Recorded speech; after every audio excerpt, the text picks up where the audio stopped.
কোনো এক আমাবস্যার রাতে জিনপরীরা এই এলাকার উপর দিয়ে যাওয়ার সময় এলাকাটি পছন্দ করে এবং মাটিতে নেমে এসে এই মসজিদের নির্মাণ শুরু করে।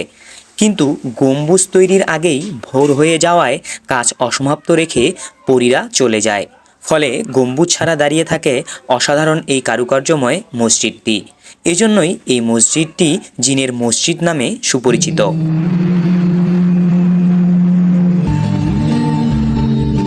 বন্ধুরা, কথা বলছি ঠাকুরগাঁও জেলা শহর থেকে পঞ্চগড়ের বদা উপজেলা যাওয়ার পথে ভুল্লিহাট থেকে ৩.৭ কিলোমিটার পূর্বে ভুল্লি পাঁচপীর হাট সড়কের পাশে ছোটবালিয়া গ্রামে অবস্থিত ছোটবালিয়া মসজিদ বা জিনের মসজিদ সম্পর্কে।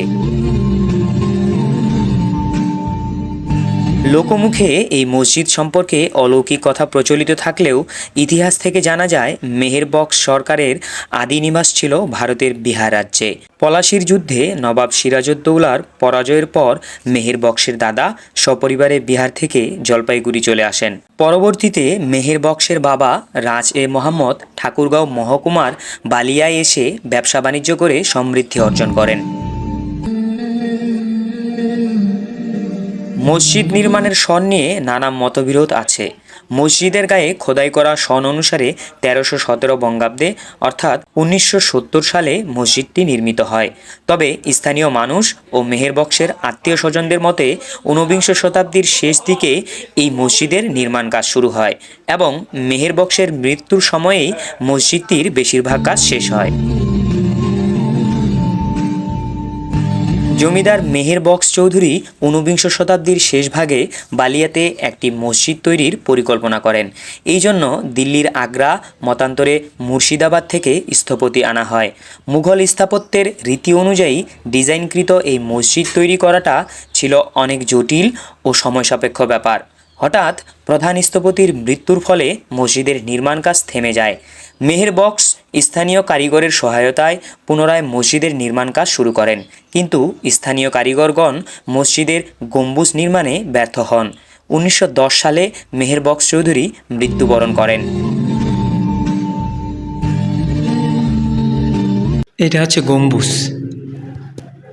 ভেতরে বাইরে প্রচণ্ড ঠান্ডা, ভেতরে কিন্তু অনেক গরম লাগছে, কারণ মসজিদের দেওয়ালগুলো যে আছে এটা অনেকটা পুরু।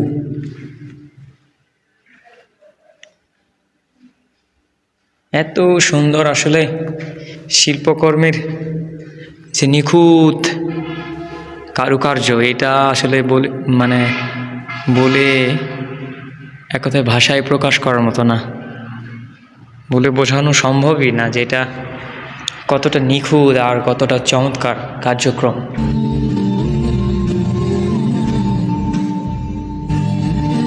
মেহেরবক্সের ছোট ভাই কয়েক বছর পর মসজিদটি নির্মাণের জন্য আবারও উদ্যোগ গ্রহণ করেন, কিন্তু নির্মাণ কাজ সমাপ্ত না করে তিনিও মৃত্যুবরণ করেন। ফলে মসজিদটি ১০০ বছর গম্বুজ ছাড়াই দাঁড়িয়ে থাকে।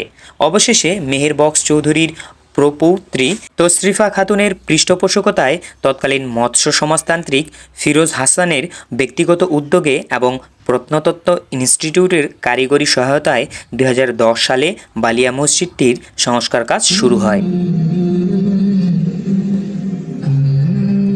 এই মসজিদ সংস্কারের উদ্যোগ গ্রহণ করে শুরু থেকে শেষ পর্যন্ত সংস্কার কাজের তত্ত্বাবধান করেন শিল্পী কামরুজ্জামান স্বাধীন এবং জাকিরুল হক চৌধুরী। একই সাথে আর্কিটেক্ট সৈয়দ আবু সুফিয়ান কুশলের নকশায় নতুনভাবে গম্বুজ নির্মাণ করা হয়। সমতল ভূমি থেকে ৫ ফুট ৩ ইঞ্চি উঁচু প্ল্যাটফর্মের উপর পূর্ব পশ্চিমে ৬২ ফুট ৬ ইঞ্চি ও উত্তর দক্ষিণে ৬৯ ফুট ২ ইঞ্চি আয়তাকার কমপ্লেক্সের উপর এই মসজিদটি অবস্থিত। আয়তাকার কমপ্লেক্সটি সিঁড়িসহ প্রবেশপথ, খোলা চত্বর ও মূল ভবন বা নামাজঘর এই ৩ অংশে বিভক্ত। এর মধ্যে মূল ভবনটি পূর্ব পশ্চিমে ২৫ ফুট ১১ ইঞ্চি প্রশস্ত। প্ল্যাটফর্ম হতে মসজিদটির ছাদ ১৭ ফুট উঁচু। মসজিদের ছাদে একই সাইজের ৩টি গম্বুজ ও ৮টি মিনার আছে, যার মধ্যে ৪ কোণের ৪টি মিনার বড় এবং বাকি ৪টি ছোট। ভিত্তিসহ পুরো মসজিদটি চুন, সুরকির, মর্টার এবং হাতে পোড়ানো ইট দিয়ে নির্মিত।